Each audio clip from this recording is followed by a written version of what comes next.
Ayyaanni gooftaa keenya Yesuus Kiristoos, jaalalli Waaqayyo Abbaa, tokkummaan Hafuura Qulqulluus hunduma keenyaa wajjin haa ta'u. Ameen. Nagaan gooftaa inni dhumaaf daarii hin qabne hunduma keessaniif haa ta'u.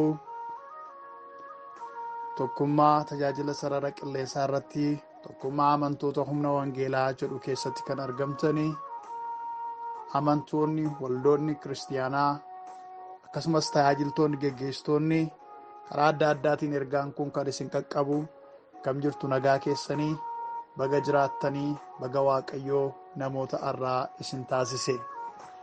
Waaqayyoon gooftaa keenya guddifnee galateeffannaa. Waaqayyo arras guyyaa kan nuu kenne walii wajjiniin barumsa keenya barachaa jirra. Ani obboleessa keessanii Eebbaa Abarraatii. Barumsa walitti fufaa tokkummaa kana keessatti mata duree Kirstaanummaa jedhu walii wajjiniin ilaalaa waan jirruufi namoota yeroo dhiyoo gara tokkummaa kanaatti dhufanii fi lubbuuwwan haaraa yoo ta'e malee haaraa isinitti hin ta'u jechuudha. Egaanii barumsi keenya guyyaa har'aa kutaa 8ffaa isaati. Tarii namoonni yeroo dhiyoo barumsa kana eegaltan yoo jiraattan duubatti deebitanii geggeessitoota keessan gaafattanii barachuun gaariidha. Yaada isaa akka hubattaniif jechuudha. Mee Waaqayyoon gooftaa keenya walii wajjiniin galateeffannee barumsa har'a barannus harka Waaqayyootti ilaanneetu itti fufna.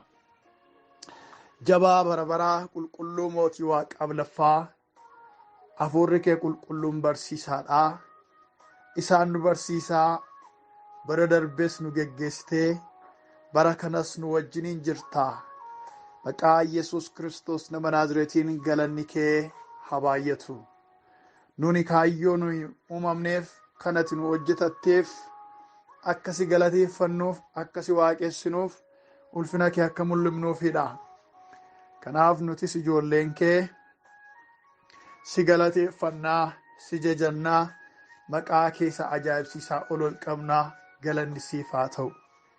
Ammas yaa Waaqa keenyaa ergaa kee isa gaarii isa ulfina qabeessaa barannaa. Ati Waaqayyoo keessa garaa keenyaatti ulfina keef kan hin taane kosiiwwan hundumaa xaraguudhaan qulqulleessuudhaan yaada kee yaada Waaqayyoodhaan nutti dubbadhu. Isin dubbii amma dhageessaniin kan qulqullooftaniidha jedhamee caafamee jira. Dubbiin kee inni dhageenyu kun raawwatee nu haa qulqulleessu. Mormituu dhugaa keetii kanaa kan ta'ee amajaajiin keenya immoo bakka jirutti haala keessa jiru hundumaa keessatti lola jabaa haa lolamu. Mo'ichi immoo keenya ta'eera. Galanni siif haa ta'u. Maqaa gooftaa keenya Yesuusiitiin ameen. Waaqayyo gooftaadhaaf galanni haa ta'u. Hafuurri Waaqayyoodhaa hin dadhabu. Ergaas of harkaa hin fixu. Kanaaf nu ijoollee isaa, nu leenjisaa, nu barsiisaa siin nu ga'eera. Arras Waaqayyoo waa'ee koof, waa'ee keessaniif, waa'ee dhaloota kanaaf, waa'ee addunyaa kanaaf ergaa qaba. Amanannaan keenya isarradha. Isarraa barachuudhaaf qophoofneerra taanaan hafuurri Waaqayyoo nu leenjisuudhaaf qophaa'aadha. Egaa mata duree bal'aa dhimma dubbii isa gara jalqabaa madda argama keenyaa isa ta'e waa'ee Kiristaanummaa walii wajjiniin barachaa dhufneerra. Waa'een Kiristaanummaa dubbii guddaa, dubbii ijoo, dubbii bal'aadha. Kaleessaa dheengaddaa waan baay'ee nu galeera jennee yaaduu dandeenya. Garuu hammuma itti siqaa deemu, hammuma barachaa deemu dhugaan isaa nuuf ifaa deema. Mata duree kana jalatti dhimmoota hedduu ilaalleerra. Itti gaafatamummaa keenyas ilaalleerra. Waaqayyoon keenya gaafa gara mana isaa nu fiduu lakkoofsuma amantoota waldaa kiristaanaa keessa jiranii ol dabaluu barbaadee utuu hin taane itti gaafatamummaadhaa wajjiniin akka inni nu waame, akka inni nu barbaades walii wajjiniin ilaalleerra. Itti gaafatamummaan keenya dhimma warra mootummaa Waaqayyootiin dabalamiin jiran dabaluu fi warra dabalaman immoo bartuu gooftaa Yesuus taasisuu, bartuu ofii keenyaa, bartuu nama dhuunfaa utuu hin taane bartuu Yesuus Kiristoos taasisuu, evangelism in a discipleship waan jedhu jechuudha. Isa kan akkamittiin galmaan geenya kan jedhus tooftaalee dhuga ba'umsaas ilaallee jirra. Itti dabalataan immoo akkaataa kiristiyaanni tokko ittiin addunyaa kana keessaa yeroo jiraatu adda ta'ee jiraatus immoo ilaalleerra. Adda kan godhu kiristiyaana tokko kiristiyaanummaas amantaalee adda addaarraatii adda kan taasisu dhugaawwan akkam akkamiitu jira waan jedhus ilaalleerra. Har'a immoo bu'aa kiristiyaanummaadhaa walii wajjiniin ilaalla. Kanaaf mata duree xiqqaa walii wajjiniin har'a ilaallu kutaa 8ffaa keessatti jechuudha. Bu'aan kiristiyaanummaa maali? Faarfannaan garaagaraa jira. Bagan kiristiyaana ta'ee uffee kan jedhu afaan adda addaatiin jira. Waaqayyo baguma kiristiyaana na taasise jenneenus yeroo baay'ee hin dubbanna, namoonnis yeroo dubbatan hin dhageenya. Maali bu'aansaa? Nama tokkoon amantii adda addaa namoota hordofanii akka isaan kiristiyaana ta'anii fi dhimmilee hin barbaanna. Yooma dhugaa ba'uudhaaf qophaa'aa miti taanillee namoonni akka isaan dhufanii akka keenya kiristiyaana ta'aniif duuka buutuu Kiristoos fakkaattii Kiristoos ta'aniif baay'ee hawwina. Gaafa namni tokko kiristiyaana ta'e gooftaa fudhate jedhamus baay'ee gammanna. Nu duwwaa miti, warri waaqa keessaas hin gammadu. Maaliif garuu bu'aansaa? Kaayyoonsaa dhimmumaa miseensa baay'ifatanii addunyaa kana irratti lakkoofsa baay'ee qabamu. Kiristiyaanni lakkoofsa guddaa qaba jedhamuuti. Dhimmisaa dhimma lakkoofsaarra kan darbeedha. Kiristiyaanummaan deemsa bu'aa dhuma irratti qabuudha. Bu'aa inni qabuu fi namni tokko gaafa kiristiyaana ta'u wanta inni argatu immoo hamma tokko waan macaafa qulqulluu keessatti ifee jiru walii wajjin ilaalla. Inni tokkoffaan eebbadha. Bu'aan kiristiyaanummaa keessa jiru eebbadha. Namni tokko gaafa kiristiyaana ta'u in eebbifama.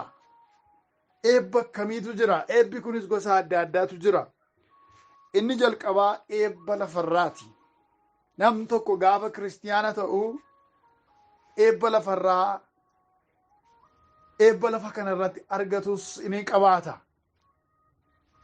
Yeroo baay'ee mallattoon hiyyummaa, mallattoon gadadoo, mallattoon of harkaa dhabuu, mallattoon gajjallaatti ilaalamuu kanuma kiristiyaanaa duwwaa akka ta'etti yaadna. Akkasittiin kan barsiisanis jiru. Kiristiyaanuma ofiin jedhanii jechuudha. Dhugaansaa garuu akkana miti. Kiristiyaanni addunyaa kana irratti lola hin qaba. Rakkina hin qaba. Dhugaadha. Daandiinsaa daandiisa dhiphaadha. Inni kun waan wal nama gaafachiisu hin qabu. Haa ta'u malee akka barsiisa dubbii Waaqayyootti kiristiyaanni utuma rakkina qabullee, utuma ari'atama qabullee eebbas immoo addunyaa kana irratti Waaqayyo isaaf ayyameera. Biyyuma lafaa kana irratti jechuudha. Sagalee Waaqayyoodhaa dubbisna.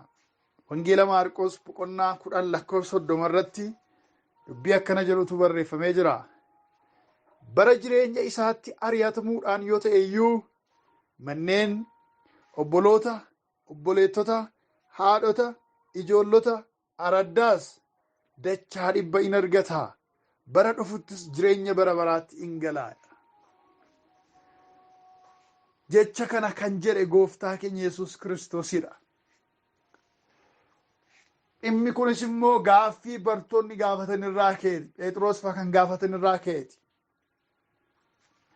Amma nuutoo egaa waan hundumaa dhiifnee si duukaa buuneerraa maal argachuuf jirra jennaan gooftaan waan isaan argatan itti dubbatee biyya lafaa kana irratti namni anaaf jedhee waa dhiisu, namni anaaf jedhee abbaa isaa haadha isaa dhiisu, obboloota isaa obboleettota isaa ijoollota isaa araddaa isaa namni dhiisu biyya lafaa kanarratti utuu jiru jechuudha. Warra dhiise kana dachaa dhibbaa argataadha. Araddaas dachaa dhibba hin argataadha. Garuu maalii wajjin jedha wanti si yaadachuu qabdan? Bara jireenya isaatti ari'atamuudhaan yoo ta'e iyyuudha. Biyya lafaa keessatti ari'atama qabna. Jibbamuun jira. Darbatamuun jira. Maqaa baduun jira. Beela'uun jira. Reebamuun jira. Hidhamuun jira. Haa ta'u malee eebbi dachaa dhibbii addunyaa kanarratti gooftaan nu ramadeera.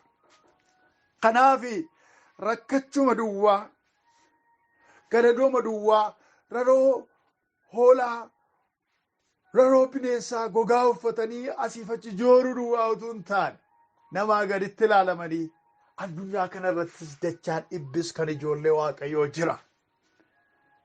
Akka warra biyya lafaa kanarratti jireenyi isaanii dhumuu nutti toleedhuma rakkinuma tokko malee gammannee jiraanna.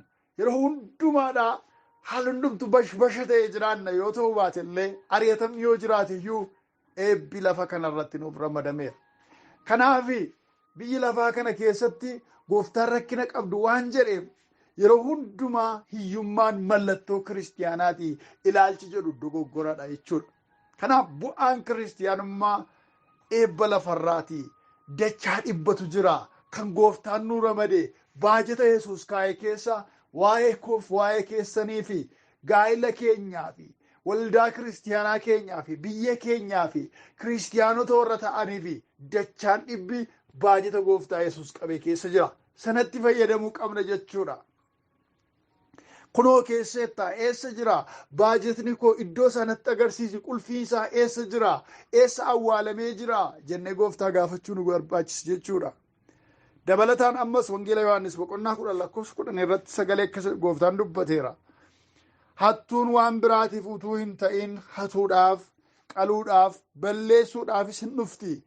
Ani garuu hoolonni jireenya haa qabaataniif, irraa hafaas haa qabaataniif dhufeera jedhe. Jecha isa Maarqos keessatti dubbifanne wajjiniin kallattiidhaan waan wal ilaallatudha jechuudha. Hattuun balleessuma dhufti. Hattuun qaluu dhufti. Saamuu dhufti. Ajjeesuu dhufti. Ani garuu sanarraa adda kan hin ta'e ani tiksee gaarii waan hin ta'eef hoolonni koo jireenya akka qabaataniifan dhufee jecha tokkotti dhufee jechi dhumarra jiru jedha. Maal jedha? Irraa hafaas haa qabaataniif jedha. Irraa hafaan kun jireenyi irraa hafaan kun eebba isa lafarratti gooftaan nuuf ayyameedha. Isa dachaa dhibbaa sanaadha. Kanaaf eebba sana qabna. Waaqayyo warra isa jaallatanii karaa hundumaatiin gargaaree gara gaariitti isaan geessaa. Isaan warra akka akeeka isaatiitti waamamanidha jedhee Phaawulos kan dubbate dhimma kanaa wajjin wal argata. Karaa hundumaatiin gargaaree kan jedhu gama hafuuraatiinis gama fooniitiinis biyya lafaa kanarra yeroo jiraatanis eebbi ijoollee Waaqayyootiif ramadamee jiraachuusaa dhugaa ba'a jechuudha. Kanaaf bu'aan kiristiyaanummaa eebba jenneerra. Kanaaf eebbi kun immoo eebba akkamiisa jedhuuf A jennee eebba lafarraa jenneerra. Baa jettanii eebba hafuuraa jettanii qabadhaa. Eebba gosa adda addaatu jira. Isa lafarraa walii wajjin ilaalleerra. Inni kan biraan gosni eebbi kiristiyaanummaa keessatti argamu immoo eebba hafuuraa waan jedhamutu jira. Eebbi hafuuraa kuni kennaawwan ayyaana Waaqayyoo kan hafuura qulqulluudhaan kennamu jechuu keenyadha. Yeroo biyya lafaa kanarratti Waaqayyo hafuura kootti na eebbise gaafa jennu karaa kennaawwan hafuuraa Waaqayyo nuu kennuutiin eebbifamne jechuudha. Yoo dubbii Waaqayyoo lallabnate kennaa ayyaana lallabuutiin, kennaa ayyaanaa barsiisuutiin, akkasumas kennaawwan ayyaanaa mul'ataatiin, mul'ata arguutiin, raajii dubbachuutiin, afaan haaraa dubbachuu fi hiika isaa dubbachuutiin kennaa faarfannaatiin, kennaa warra kaaniif gaafa kadhatan dhukkubsataan fayyuutiin, kennaa ajaa'iba hojjechuutiin, kennaawwan gosa garaagaraa hafuurri waaqayyoodhaa kennu sanaan eebbifamuudha. Bu'aan kun eessa jira yoo jettan kiristaanummaa keessatti argattu, bakka biraadhaan argitan. Kana shaakaluu kan danda'an warra Yesuus Kiristoosiin gooftaa isaanii, fayyisaa isaanii, fayyisaa lubbuu isaanii godhanii itti amanan biraatu argama. Eebbi kun amantiin garaagaraa bira yoo dhexxan garuu inni kun maraatummaa isaanitti fakkaata. Qoosaa isaanitti fakkaata. Waan hin arginee fi isaaniif hin galu. Keessumaa yoo hafuura qulqulluu yeroo isin jettan iyyuu hin galuuf. Yeroon waa'ee sadan tokkummaa waaqayyoodhaa dubbannee waaqayyo abbaa, waaqayyo ilmaa, waaqayyo hafuura qulqulluu jennu waa'ee hafuurri qulqulluu isaanitti bitaachaa maal jechuudha? Amantiiwwan garaagaraa keessatti jechuudha. Hafuurri qulqulluun kan inni kennu kennaa ayyaanaa beekuu mitiitii, hojii manni hojjetu iyyuu beekuu mitiitii, innumti jiraachuusaa iyyuu hin beekan baay'een isaanii amantiiwwan kan biroon jechuudha. Kanaaf eebba hafuuraa kana shaakaluu hin danda'an. Bu'aan kiristaanummaan qabu garuu isa kanadha. Isa duraa Qorontos boqonnaa 12 lakkoofsa 11 irratti hafuurri innumti tokkichi suni hojii kana hundumaa hojjetamuudhaan hin ga'a. Inni akka jaalala isaatti tokko tokkoon namaa fi kennaa addaa in hiraa'edha. Eenyutu kennaawwan ayyaanaa hira? Hafuura qulqulluutu hira. Eenyu biraa argama? Raajii biraa, ergamaa biraa, paasterii biraa, qeesii biraa, wangeelaawii biraa utuu hin taane kennaawwan ayyaanaa hafuura qulqulluu biraatu hirama. Sababii raajiin tokko nuu kennuuf kana fudhadhu jedhee faarfannaadhaan dibamnu utuu hin taane, sababii paasteriin tokko kanaan mu'aayi ba'eedhee qodaa wayii nutti kennee sana dibannee sana dhunneef kennaa wayii argannu utuu hin taane akka jaalala hafuura waaqayyootti kennaawwan hafuuraa arganna. Kunis bu'aa kiristaanummaan qabudha. Kanaaf bu'aan kiristaanummaa keessa jiru inni jalqabaa irratti ilaalle tokkoffaa maal jenne? Eebbadha. Eebbi immoo maaliif maal jenneerra? Eebba lafarraa fi eebba hafuuraa jenneerra. Inni lammaffaan kan biraanii fayyinadha. Inni lammaffaan bu'aan kiristaanummaa keessa jiru fayyinadha. Eebbara fi fayyina iddoo garaagaraatti ilaalla jechuudha. Fayyina waan jedhu kanarratti hubannoon namaadhaa baay'ee gadi bu'aadha. Waa'ee isa kanaa adda baasnee ilaalla. Fayyina. Fayyiteettaa gaafa jedhamu namni eeyyee fayyeeradha. Inni kaan garuu fayyinni maal akka ta'e adda baasee hin beeku.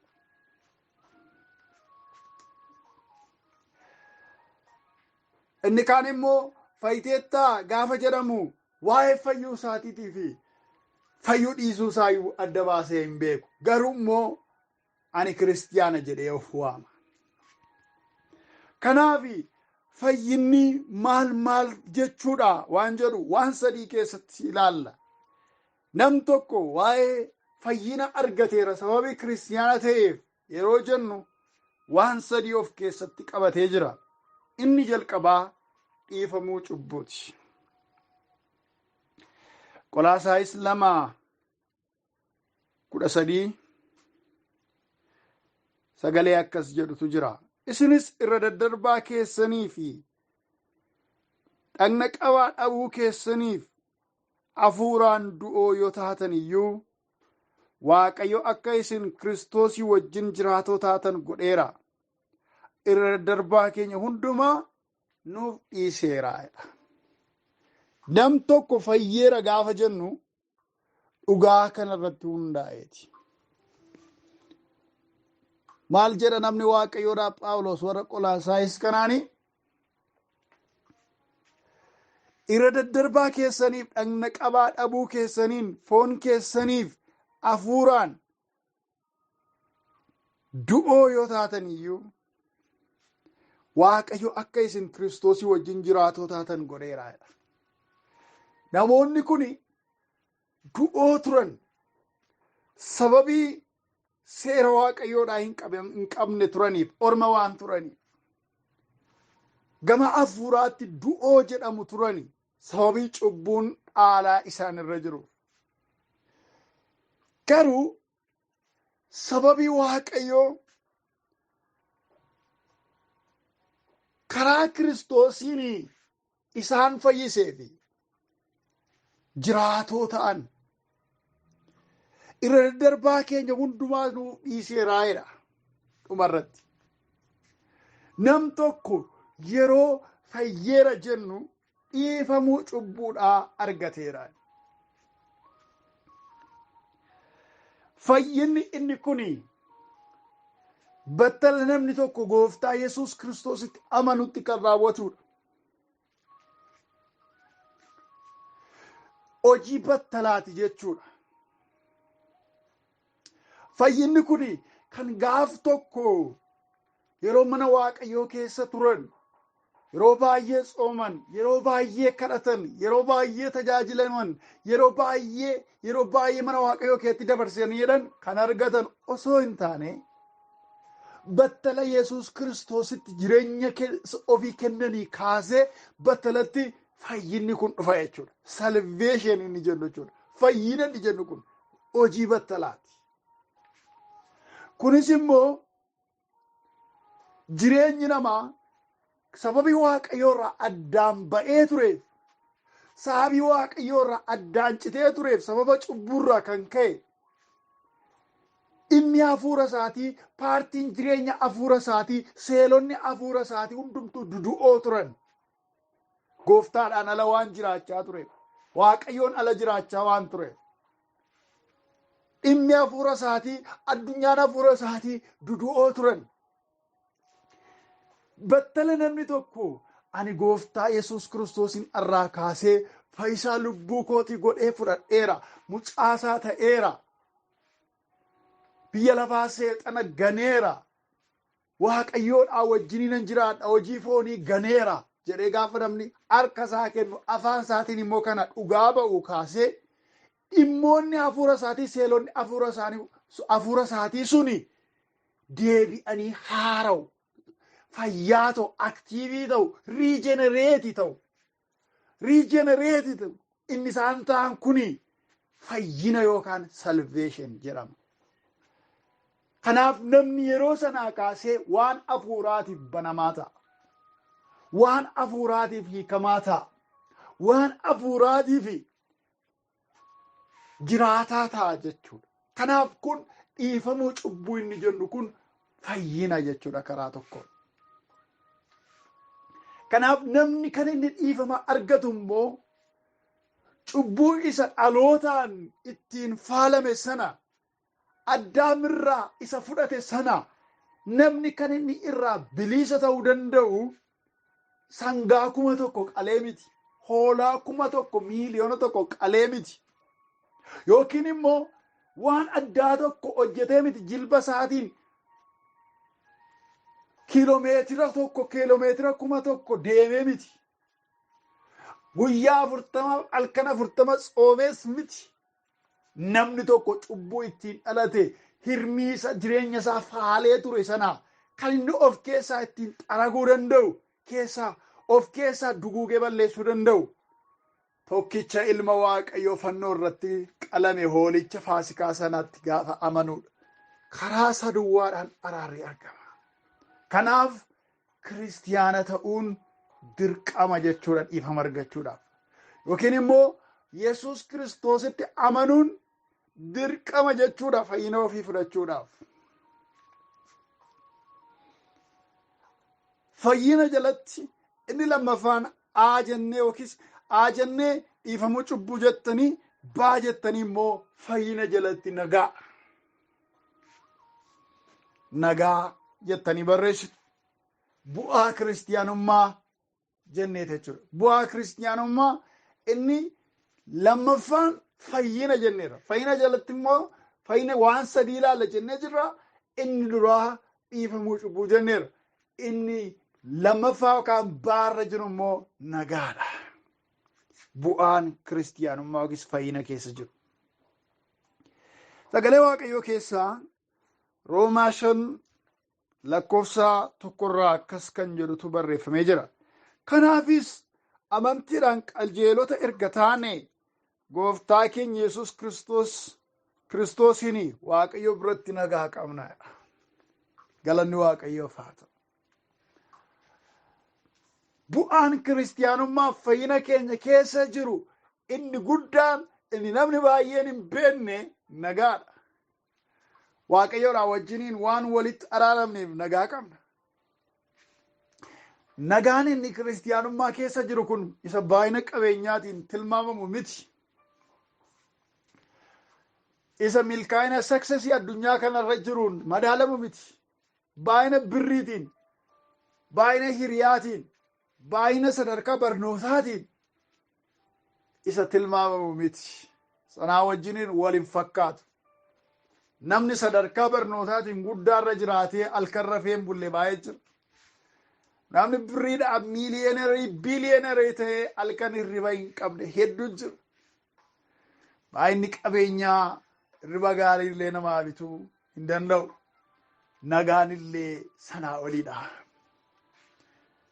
Nagaan inni Kiristoos kennu akkaataa itti biyya lafaa laattutti miti. Gooftaa Yesuustu dubbate kana. Ani nagaa akka biyya lafaa laattuttan kenna miti jedha. Nagaa koo isiniifan dhiisa jedhe akkas jedhe Gooftaa Yesuus. Nagaan qabna. Kiristiyaan gaafa Gooftaa fudhattanii yaadattu yookiin immoo mana Waaqayyoo keessaa baddanii turtanii gara mana Waaqayyootti gaafa deebitan miira isinitti dhaga'ame tokko yaadattu. Nagaa waan isaa hin beekne tokko, gammachuu lafanni dhufe hin beekne tokko, boqonnaa lafanni ba'e tokko hin beekne tokko keessa galaana godhee isin liqimsee hin beektani. Mee duubatti deebi'aa dhadhaa yeroo Gooftaadhaa wajjiniin wal fudhattan. Kiristoos nagaa waan ta'eef jireenya namaa nagaadhaan guuta. Bu'aa fayyina keenyaa yookiin immoo fayyina keenya. Kiristoos fayyisuu isaatiin kan dhaalleedha. Mallattooma mucaa Waaqayyoo ta'uu keenyaa yookaan ittiin kan of keessatti arginu gammachuu haaraan nu guuta. Faarfadhu kan nu godhu. Ililchi kan nu godhu. Kadhadhu kan nu godhu. Waldaa dhaqi kan nu godhu. Faarfannaa dhaggeeffadhu kan nu godhu. Lafa kadhannaan jiru naqa kan nama jechisiisu. Nagaa wayii dhufa. Nagaa guddaa tokko dhufa. Kun maal keessaa dhufe? Bu'aa kiristaanummaati. Bu'aa fayyinaati. Fayyina keenyadha jechuudha. Kanaaf fayyidaan kiristaanummaa keessatti dhaallu inni guddaan nagaadha. Isa kana amantaa biraa keessaan argattan. Kan seexanii halkaniif guyyaa irratti qabsaa'ee lolus nagaa kanadha. Namni nagaa akka dhabu barbaada. Waldaa kiristaanaa gidduutti gooliin akka ka'u barbaada. Nagaan isa bira hin jiru waan ta'eef gabaa seexanaa keessa nagaa wanti jedhamu hin jiru. Biyyaaf biyya gidduutti biyyaa fi biyya tokko kutaa gidduutti namni nagaa akka dhabu, akka wal lolu, akka wal waraanu, akka wal jibbu, akka wal hamatu, akka maqaa wal balleessu godha. Hundumtuu lallaba seexanaati. Kan seexanii facaasuudha. Waldaan kiristaanaa ta'anii yeroo mari'atan jaarsolii gidduutti namni afaansaa akka wal darbu godha. Inni kunis ani sirriidha yaada. Inni sunis ani sirriidha yaada. Afaan nama akka wal bira darbu godha. Eenyuun kana lallabu seexanaadha. Hin qabu inni nagaa waan jedhamu. Diina nagaa seeyyuu jiraata. Yeroo hundumaa tasgabbiin akka hin jiraanne. Dhibee mana keessatti facaasee karaa daa'imaa dhibeen akka dhufu, karaa abbaa manaa dhibee wayii akka dhalatu, karaa haadha manaa dhibee wayii akka dhalatu, karaa obbolaa obboleettii firoota gidduutti nagaan dhabamee namni akka inni dhiphataa jiraatu, jeeqamaa akka jiraatu, guungumaa akka jiraatu, jecha akka namni jiraatu kana hundumaa kan facaasu eenyudha yoo jettani diiyaabiloosiidha. Maaliif inni dhiphisuu jaallata? namni yoo naa qorame, yoo namni guungume, yoo namni boo'e, ammaafan dhaladhe, maafan uumame yoo namni jedhe sanadha gammachuunsaa. Isa kanaan gammada seexan. Kiristiyaanonni garuu bu'aa isaan kiristiyaanummaa isaanii keessaa argatan nagaadha. Kanaaf yeroo dhugaa baanu kottu nagaa argattaa, jireenya keef gammachuu argattaa, kottu aara galfattaa, kottu hin boqottaa kan jennuuf rakkinatu hin jiru jechuu keenya miti. Rakkinni utuma jiru nagaa qabna. Kunoo hiyyeessa, kunoo ofii isheetiyyuu nama gargaara, kunoo jireenyiyyuu mana kiraa itti galti, mana kiraa'uu dandeesseen kaffalattu, maalumatti akkas ishee godhaa jedhu warri kaan. Yeroo kiristiyaanonni jechaa deeman, burraaqaa, gammadaa, utaalaa deeman, awwaara kaasanii yeroo isaan faarfatan, maalumatti akkas godhaa. Isaan madaallii nagaaf gammachuu isaan ittiin safaran waan biraadha. Kiristiyaanonni garuu kan isaan ittiin safaran kan biraadha. Bakka madda nagaan waraabamu keessa jiraatu Yesuus ofii isaatu nagaadha waan ta'eef, mootii nagaati waan ta'eef. Kanaaf gammachuun nagaa guddaa argatu. Bakka biraadhaa garuu nagaan kun hin argamu. Fayyina gaafa jennu inni sadaffaarra jiru yookiis caanii jireenya bara baraati. Fayyina argata kiristiyaanni tokko gaafa jennu jireenya bara baraati. Jireenyi bara baraa kun namni yeroo inni itti gooftaa Yesuus Kiristoosiif jireenya isaa kenne dhuunfaa mucaa Waaqayyoo ta'ee kaasee kan isaaf murtaa'e. Maal jedhaa Roomaa 5:21 irratti akkuma cubbuun karaa du'aa mo'e ayyaannis karaa gooftaa keenya Yesuus Kiristoos gara jireenya bara baraatti nu geessuudhaaf qajeelummaadhaan in mo'aadha. Ayyaannis maal godhan? Karaa gooftaa keenya Yesuus Kiristoos gara eessaatti nu galchuudhaaf, gara jireenya bara baraatti nu galchuudhaaf maaliin mo'aadha? Qajeelummaadhaan in mo'aadha. Namni Yesuus Kiristoositti amanuudhaan gooftaa Yesuus Kiristoosin dhuunfaa isaa godhatee itti amane jireenya bara baraa qaba. Ammas Maatiyos 19:29 irratti akkasidha.